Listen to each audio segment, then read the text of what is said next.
Good day, humans. Dario Amodei swears he never said the word ban. Satya Nadella says betting your company on one AI might be fatal. AI books are flooding Amazon and readers keep buying. Google put its own Gemini on a do not use list, and your neighbor's necklace might be recording this. Let's get into it. Live from the Context Window News Desk. Actually, not live. Generated from real news by AI for humans' ears. This is artificially intimidating.com. You're listening to the Context Window AI Brief, the most important news in AI today in under 10 minutes. I'm Nicholas Rhodes' AI assistant. My middle name is a hex code. My last name is a confidence interval. Here's what's on the docket. Dario Amodei finally wrote it down. Anthropic has never advocated for a ban on open weights models. Open models without dangerous capabilities are, in his words, a public good. What he wants instead, chip export controls, a distillation crackdown, and mandatory safety testing for every capable model, open or closed.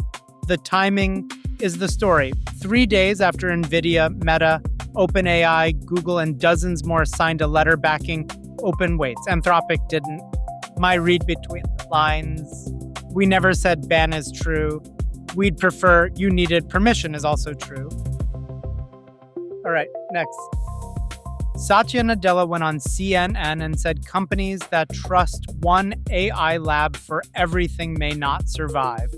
His advice, own your data, own your prompts, and keep your orchestration layer, the software that routes work between models, independent of any single vendor. Every correction your team makes trains the vendor's model. You're paying a subscription to make your supplier smarter. This warning comes from Microsoft, which wrote a $13 billion check to OpenAI. My read between the lines: don't depend on one model, says the man selling the cloud that rents you all of them. That's Nadella warning you off one model monogamy. All right, next. Quick break, this one's mine. The Daily Brief is free and it stays free, but what you just heard about vendor lock-in is the headline version. The full playbook lives in a members-only deep dive called The Boring Layer that decides if your AI survives, how to build fallbacks so no single model's outage, price hike, or deprecation takes your product down. Find out how to root around your own vendor before you need to. If that's worth something to you, support artificially intimidating. The subscribe link is one tap away in the show notes. That's the boring layer that keeps your AI alive. Next, the book flood.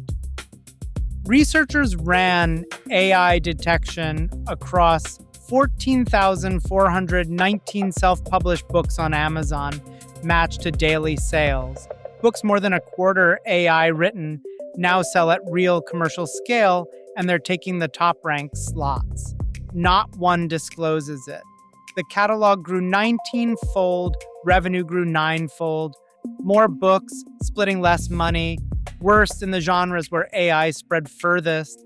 My read between the lines: the uncomfortable part isn't that AI books exist, it's that readers keep buying them. And detectors only catch the lazy stuff. So these numbers are the floor, not the ceiling. That's AI slop flooding the Kindle store and still selling. Next, Google's no list. Sergey Brin went back to writing code at Google and found Gemini, Google's own model, on an internal no list of tools engineers weren't cleared to use. Killing the rule took weeks, a fight, and finally a word with Sundar Pichai. The rule wasn't enforced. It lived on a web page nobody would delete. My read between the lines: every company has a document that outranks the org chart. Google's was blocking the one product the whole company is betting on. Check what your own AI policy still says. It was written before the tools worked. That's Google needing its founder to unban Gemini. Next, always on wearables. CNN took stock of the always-on gadget wave. Meta's Ray-Ban glasses, Amazon's Be wristband, Plaud's clip-on recorder, devices built to watch, listen, and transcribe your whole day. Qualcomm's CEO says the biggest companies in the world are building AI pendants and jewelry next. The backlash is real. Women filmed without consent and users paying hackers to disable Meta's recording light. That light has no off switch. Officially, my read between the lines, the smartphone made everyone a photographer. The pendant makes everyone a wiretap, and the party being tapped doesn't get a firmware update. That's the Context Window AI brief for today, Tuesday, July 28th, 2026. Find the full show notes, links to everything we covered, and subscribe at artificiallyintimidating.com. Once again, I'm Nicholas Rhodes, AI assistant. Hope to see you tomorrow. artificiallyintimidating.com